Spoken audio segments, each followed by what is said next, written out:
किसी बात का भय नहीं, कोई चिंता नहीं कि कैसे पार करेंगे।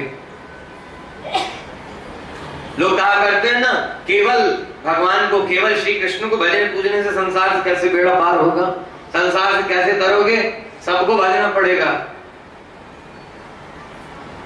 नाव चलाने वाले कितने बैठते हैं? एक ही होता है।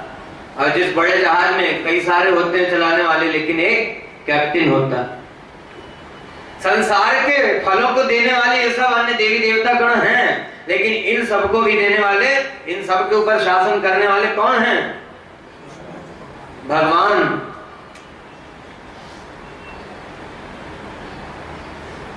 भगवान अपने गुरुजी के पुत्र को लेने के लिए गए यमराज के पास।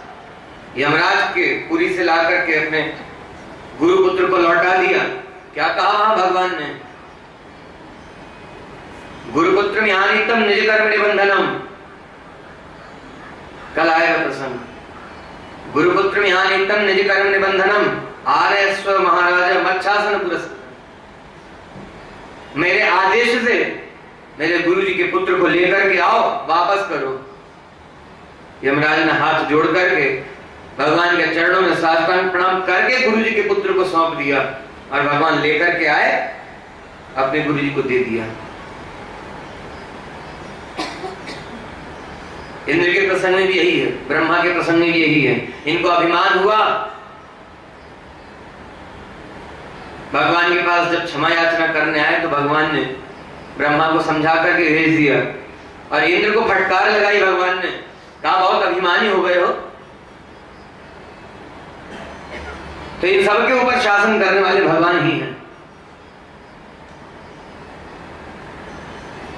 ये कह रहे हैं, आपको ये बताना चाहते हैं कि लोग कहा करते हैं ना कि केवल भगवान को भजने से कैसे संसार से पार हो सकेंगे, सबको भजना पूजना पड़ेगा। नहीं, ऐसा नहीं है। इन सब बातों से यही शिक्षा मिलती है, यही शिक्षा ग्रहण करनी। गोकुल में पहुंचे वसुदेव जी भगवान श्री कृष्ण को लेकर के, तो वहां ये सब विचार नहीं आया। नंदराज जी सो रहे होंगे, भवन का दरवाजा बंद होगा, द्वार बंद होगा, कैसे जाएंगे? वहां तो सब द्वार खुला हुआ है। वसुदेव जी अंदर लेकर के प्रवेश किए भगवान को, यशोदा मैया के बाजू में सुला दिया, और उसके बाद जो कन्या सोई हुई थी बाजू में यशोदा मैया के, उसको उठा करके चले और लौट करके आए। कंस के कारागार में प्रवेश किया, सारे दरवाजे बंद हो गए, सारे पहरेदार जाग गए, हथकड़ियां बेड़ियां सब लग गई। ऐसा ही है। अब जब भगवान की चरण शरण हो गए या होने का विचार है, तो मन में फिर ये मत लाना कि संसार का भी कुछ प्राप्त कर ले भगवान को छोड़ करके अन्य किसी को, या भगवान के साथ साथ अन्य देवी देवताओं को भी भजना पूजना पड़ेगा। क्यों? क्योंकि ये सब मोक्ष प्रदान करेंगे नहीं, इस संसार का देंगे, और संसार का कुछ प्राप्त हो जाएगा तो यहाँ कैसी दशा। धन का दोष क्या है? धन अपने आप में सबसे बड़ा दोष है। और एक उसका दोष क्या है? अभिमान। और तीसरा दोष क्या है? उसको प्राप्त करने की और अधिक से अधिक लालसा, कामना। लाख प्राप्त करने की इच्छा है, पूरा कर लिया, लाख प्राप्त कर लिया, तो फिर 10 लाख की इच्छा है, 50 की इच्छा है, फिर करोड़ की इच्छा। करोड़पति हुआ तो फिर 10 करोड़ की, 20 करोड़ की, 50 करोड़ की इच्छा, अरब तक पहुंचने की इच्छा है। कोई वृद्ध पुरुष बिस्तर पर पड़े हुए थे, मरने का समय निकट आया, बस प्राण निकलने ही थे, तो अंत समय में स्मरण कर रहे थे। किसका? आंखों से आंसू की धारा बह रही थी। सब आजू बाजू में खड़े हुए थे सगे संबंधी। पूछा क्यों रो रहे हैं? बड़ी मेहनत करके गले से आवाज निकली, मुख से आवाज निकली, क्या? एक करोड़पति बनने की इच्छा थी, 99,99,999 रुपया इकट्ठा हो गया, 1 रुपया कम रह गया, इसलिए रोना आ रहा है। तो ये धन का दोष है। धन प्राप्त करके एक तो अभिमान होगा, दूसरा उसको प्राप्त करने की इच्छा, लालसा और अधिक से अधिक बढ़ेगी, और सारा समय, सारा जीवन इसी में बीत जाएगा।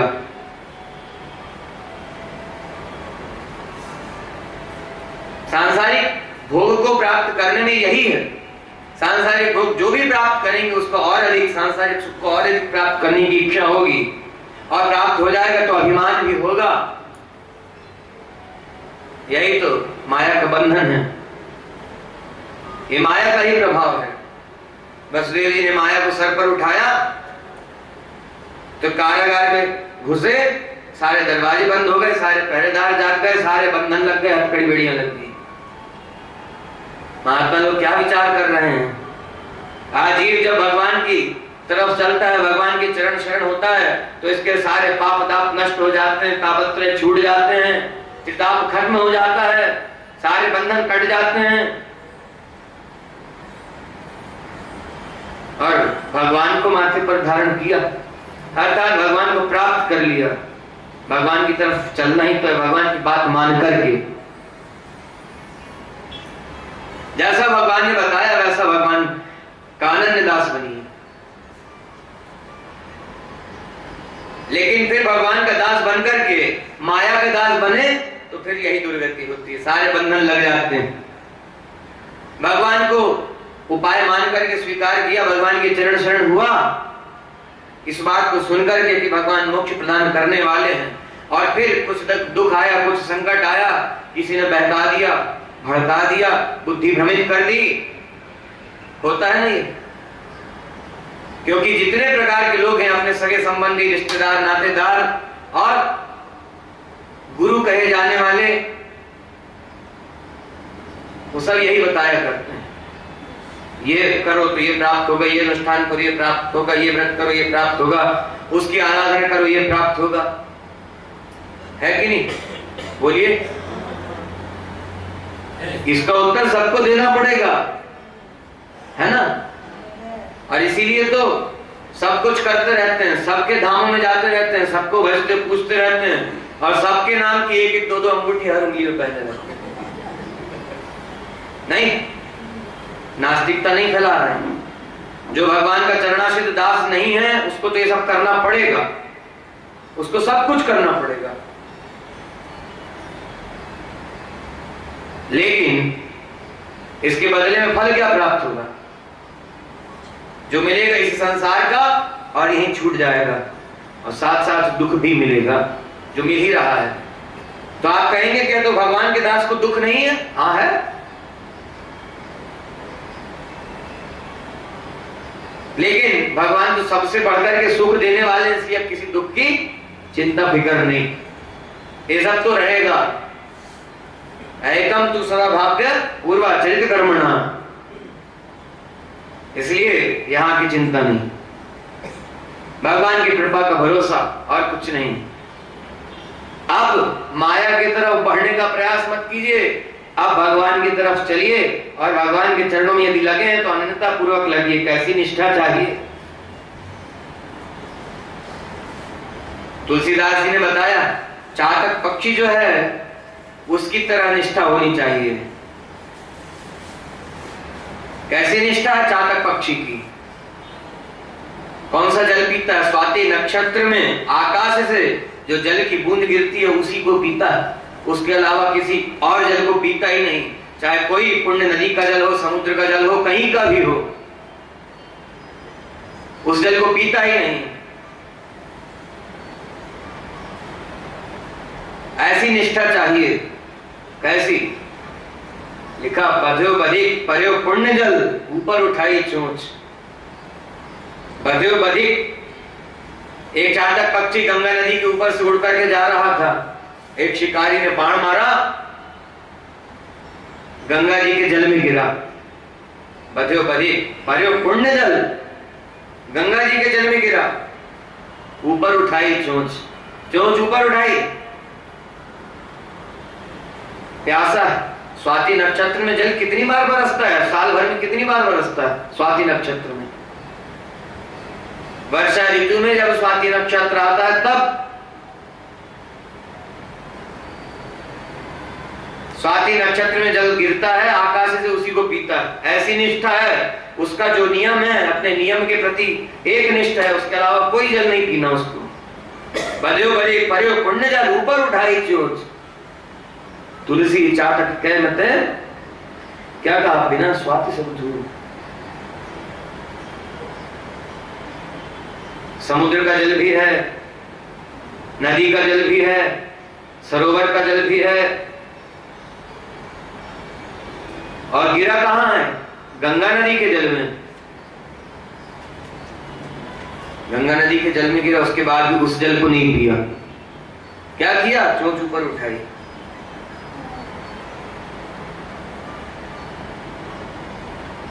सरस समुद्र नद्यादीन तिषितो चातको यथा तिषितो मृते वापि याचते वही पयोधरम। गंगा नदी के जल में गिरा, मरने का समय आ गया, बाण लगा हुआ है, पीड़ा हो रही है। तिषितो मृते वापि, प्यास भी लगी हुई है, मर भी रहा है, लेकिन याचना कर रहा है पयोधर, आकाश से, बादलों से कि जल मिल जाए।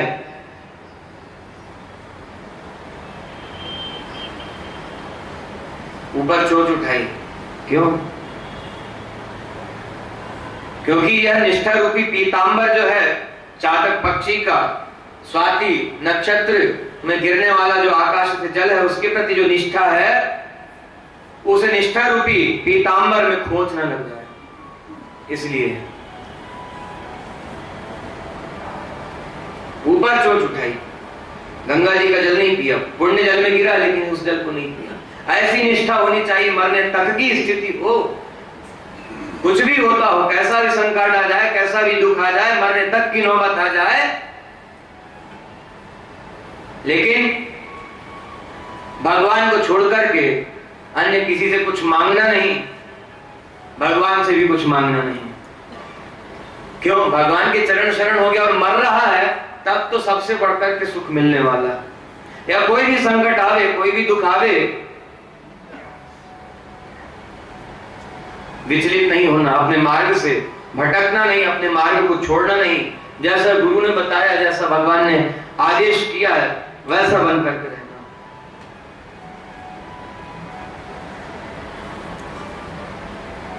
ऐसी निष्ठा चाहिए, ऐसा भगवान का अनन्य चरणाश्रित दास बनिए। अब भगवान के दास हो गए तो फिर और किसी का भजन पूजन नहीं।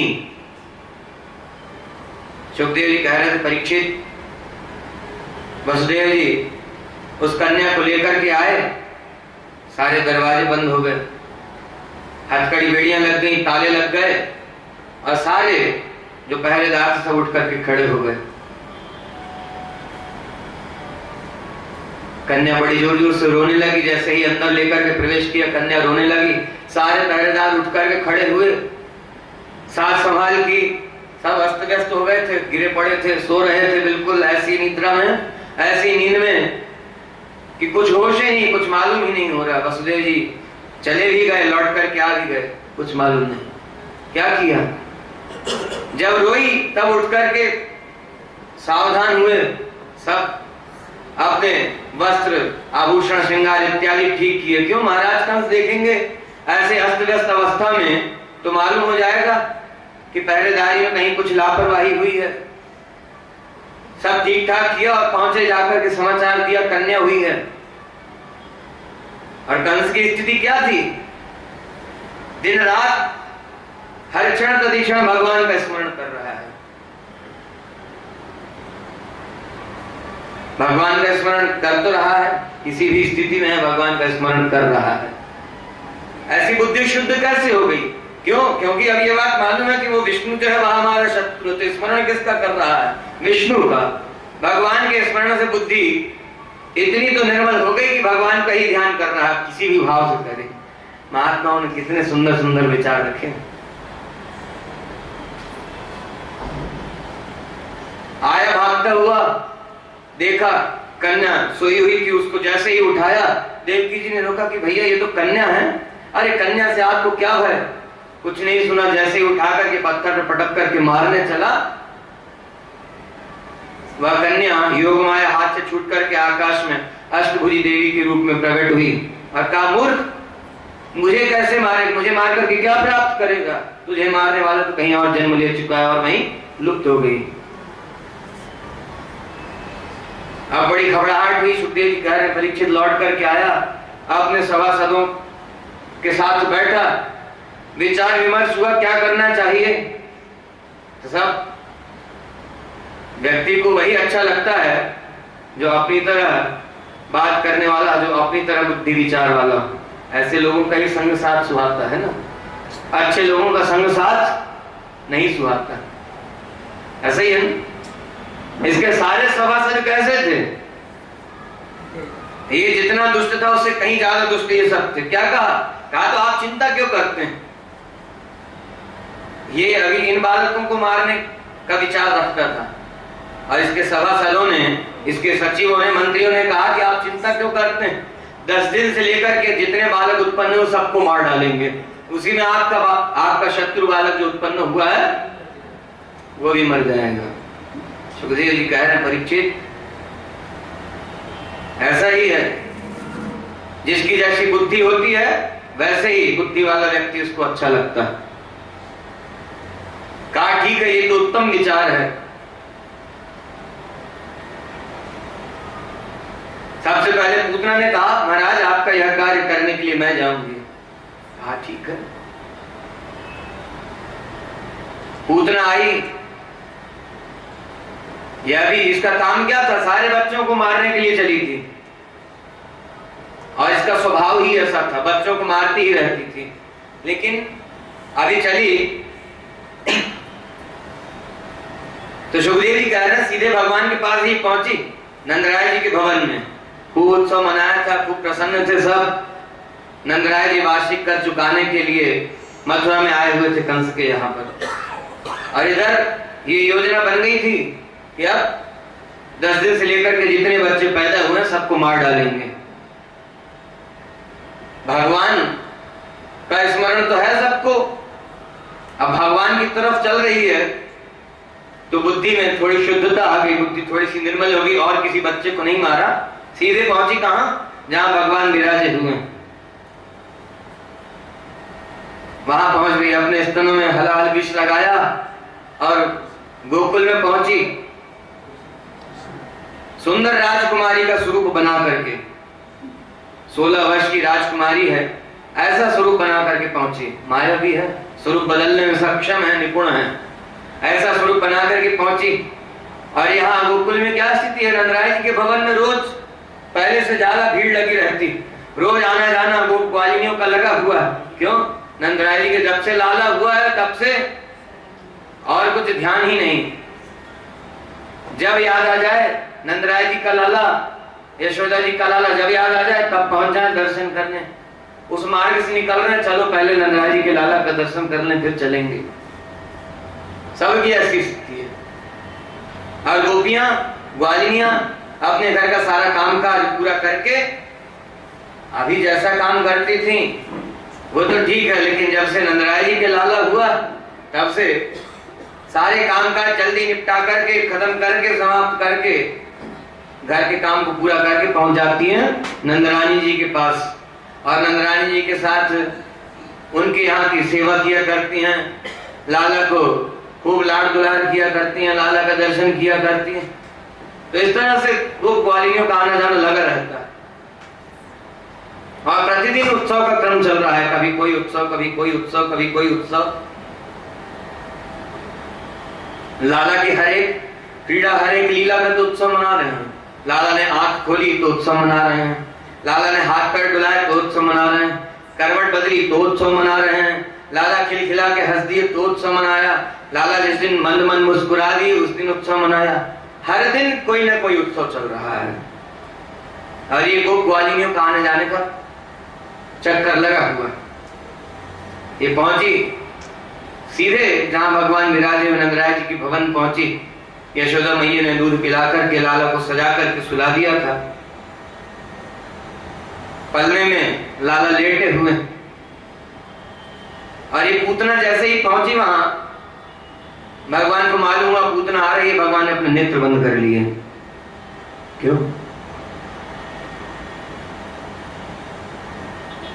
भगवान ने नेत्र इसलिए बंद कर लिए कि ये कपट वेश बना करके आई है, छद्म वेश धारण किया है, माया से ऐसा स्वरूप बना करके आई है, और मेरी दृष्टि पड़ गई तो इसकी सारी माया छूट जाएगी, जो इसका असली रूप है वो सामने प्रकट हो जाएगा, तो लीला में विघ्न पड़ेगा, लीला कैसे होगी।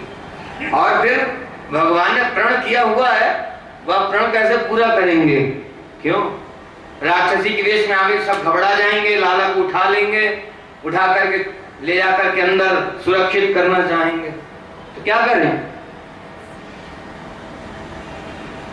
और भगवान तो चाहें जो भी करें, लेकिन लीला करने के लिए अवतार लिया है ना, अपने नेत्र बंद कर लिए, भगवान की दृष्टि पड़ेगी तो सारी माया छूट जाएगी।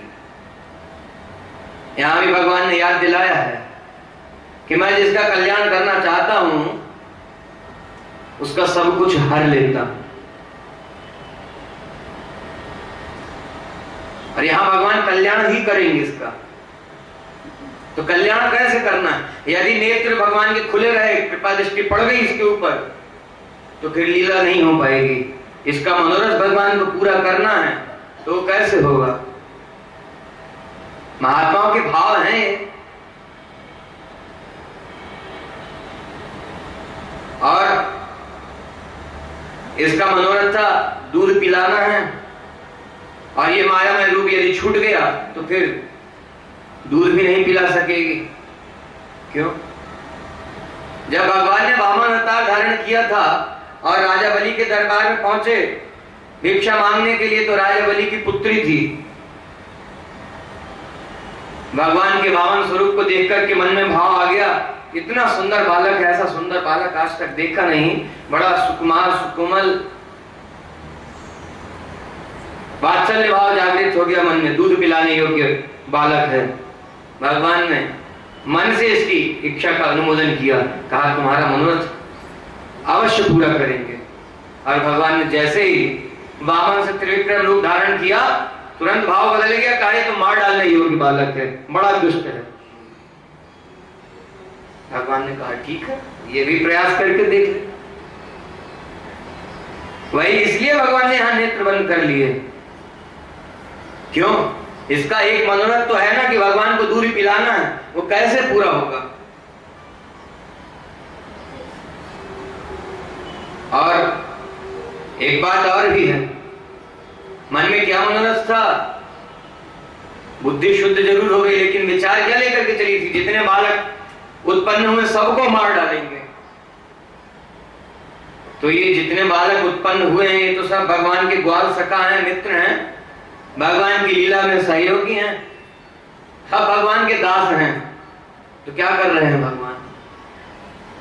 भगवान ने नेत्र इसलिए बंद कर लिया कि मेरे दास से जो वैर विरोध करता है उसकी तरफ मैं देखता भी नहीं, वो मुझे देखना भी पसंद नहीं, मैं देखना भी नहीं चाहता उसको, इसलिए नेत्र बंद कर लिए।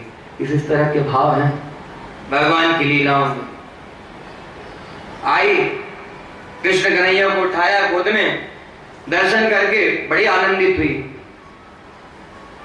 एक टक दर्शन कर रही है, और लेकर के वहां से थोड़ी दूर चल दी और भगवान के मुख में अपना स्तन दे दिया। भगवान दूध के साथ साथ इसके प्राणों को भी पीने लग गए, बड़ी जोर जोर से चिल्लाई, छोड़ो छोड़ो, बस करो, रक्षा करो। लेकिन भगवान की तरफ चलना ही तो है, फिर भगवान पकड़ते हैं तो छोड़ते नहीं है, फिर कल्याण ही कर देते हैं। भगवान इसके प्राणों को भी हर लिया। सुखदेव जी कह रहे हैं परीक्षित गोकुल से भागती हुई बाहर निकली, क्यों? बड़ी पीड़ा हो रही थी। भगवान दूध के साथ साथ प्राणों को भी पी रहे थे, बड़ी पीड़ा हो रही थी। चिल्लाती हुई भागती हुई बाहर आई गोकुल से, और भगवान ने इसके प्राणों को पी लिया, शरीर से प्राण निकल गए, तो वह रूप तो छूट गया, राक्षसी के वेश में प्रकट हुई, और प्राण छूटने के बाद, प्राण निकलने के बाद गिरी तो 6 कोस तक के पेड़ पौधे सब नष्ट हो गए, बड़ा विशाल गड्ढा हो गया। क्यों? राक्षसी थी, 6 कोस लंबा विशाल शरीर था, 6 कोस तक के सारे पेड़ पौधे सब टूट गए, बड़े बड़े पेड़ इसके नीचे दब करके टूट गए, बड़ी जोर की आवाज हुई। और इधर नंदराय जी गए थे कंस के यहाँ कर चुकाने के लिए, कर चुका दिया। वसुदेव जी से मिलने के लिए गए, वसुदेव जी से मिल लिए, सब कुशल क्षेम पूछ लिया। वसुदेव जी ने कहा भैया नंदराय जी बड़ी कृपा की, पधारे, समाचार जानकर के बड़ा आनंद हुआ। आपको बुढ़ापे में लाला हुआ है, पुत्र प्राप्ति हुई है बुढ़ापे में, बड़ा आनंद का विषय है। लेकिन ठीक है, आप कर चुकाने के लिए आए थे, अपना कार्य भी कर लिया और आपकी हमारी भेंट भी हो गई। अब आप जल्दी वापस पधारिए। क्यों? इस समय गोकुल में बड़े बड़े अनिष्ट हो रहे हैं। सुखदेव जी कह रहे हैं, परीक्षित नंदराय जी वहां से लौट रहे थे तो यही विचार कर रहे थे कि वसुदेव जी ने कहा है तो कोई साधारण बात नहीं है। क्यों? वसुदेव जी जो कहते हैं बिल्कुल सत्य बात कहते हैं, कुछ ना कुछ रहस्य जरूर है। और इधर भगवान ने इसका वध कर दिया। आवाज हुई, सब गोकुलवासी भाग करके आए तो देखा पूतना मरी हुई पड़ी थी और कृष्ण कन्हैया उसके पेट पर बैठे खेल रहे थे। कृष्ण कन्हैया को जल्दी से नीचे उतारा, गाय की पूंछ का स्पर्श कराया, गोमूत्र से स्नान कराया, ब्राह्मणों को बुला करके स्वस्ति वाचन करवाया, आशीर्वाद वरदान इत्यादि दिलवाए और तरह तरह के मंत्रों से रक्षा पाठ करवाई। क्यों? बड़ा वात्सल्य है लाला के प्रति, अपने बेटे के प्रति बड़ा प्रेम है, वात्सल्य है। कुछ अनिष्ट न हो जाए हमारे लाला का, पता नहीं क्या हुआ। सुखदेव जी कह रहे हैं, परीक्षित ये नंदराय जी उधर से चले थे तो यही सब विचार कर रहे थे। नजदीक में पहुंचे तो अगर की सुगंध आई। क्यों? गोकुल वासियों ने इस मरी हुई पूतना के टुकड़े टुकड़े कर करके लकड़ी के ऊपर रख करके आग लगा दी, लेकिन इसके शरीर से सुगंध निकल रही है अगर की। भगवान ने जिसका दुग्ध पान किया है, भगवान का स्पर्श जिसको प्राप्त हो गया, भगवान के श्री अंग से, भगवान के श्री विग्रह से सदा दिव्य सुगंध फैलती रहती। भगवान के स्पर्श को प्राप्त करके ऐसी सुगंध इसके शरीर में भी हो गई। टुकड़े टुकड़े करके लकड़ी के ऊपर रख करके आग लगा दी। नंदराय जी और उनके साथ में जो ग्वाले गए हुए थे, गोप गए हुए थे, वो विचार कर रहे हैं कहां से आ रही सुगंध। इतने नजदीक में पहुंचे, बड़े घबराए, क्या है ये? पूछा, सब घटना बताई। नंदराय जी आए, कृष्ण कन्हैया को उठा करके अपने हृदय से लगाया। इस तरह से भगवान की लीलाएं चल रही हैं। अवतार लेते ही सबसे पहले संहार करना चालू कर दिया कृष्ण कन्हैया ने। क्यों? अपने जन के साथ प्रभु जी दुष्ट जनों को भी तार दियो। तो जिसने भगवान के दासों से द्रोह किया, राम अवतार में बहुत मौका दिया, बार बार अवसर प्रदान किया कि अपनी गलती स्वीकार कर लो, क्षमा हो जाएगा। लेकिन यहाँ कोई अवसर प्रदान करना ही नहीं है। एक बार मौका दिया, नहीं माने तुरंत उसी समय कल्याण कर दिया। सुखदेव जी कह रहे हैं, परीक्षित इस तरह से भगवान की लीलाएं चल रही हैं। लाला 3 माह के हो गए। आज लाला ने पहली बार करवट बदली है अपने से, तो लाला की करवट बदलने का उत्सव मना रहे हैं सब मिलकर के। सारे गोकुलवासी इकट्ठे हुए। नंदराज जी का भवन खूब सजा हुआ है, सब इकट्ठे हुए हैं, खूब नाच गा रहे हैं। सुंदर सुंदर व्यंजन, स्वादिष्ट व्यंजन बनाए गए हैं, सबके पाने के लिए उत्सव मना रहे हैं। यशोदा मैया ने दूध पिलाया लाला को और सुंदर पीतांबर धारण करा के घुटने तक करधनी पहना करके पल्ले में सुला दिया। क्यों? जो सब मिलने वाले आए हैं, उत्सव मनाने के लिए जो आए हैं, गोकुलवासी जो आए हैं, उन सबका आदर सत्कार भी तो करना है, स्वागत सत्कार भी करना है। लाला को दूध पिला दिया और भूल गए लाला को सुला करके। ऐसे ही करते हैं ना भगवान की सेवा, ऐसे ही करते हैं ना। भगवान के अवतार का उत्सव घर में मना रहे हैं, जन्माष्टमी का, रामनवमी का, भगवान के विवाह का उत्सव घर में मना रहे हैं। तो भगवान को तो जो कुछ भोग लगाना है, श्रृंगार कराना है, वस्त्र धारण कराना कर दिया और भगवान अकेले बैठे भजन कर रहे हैं।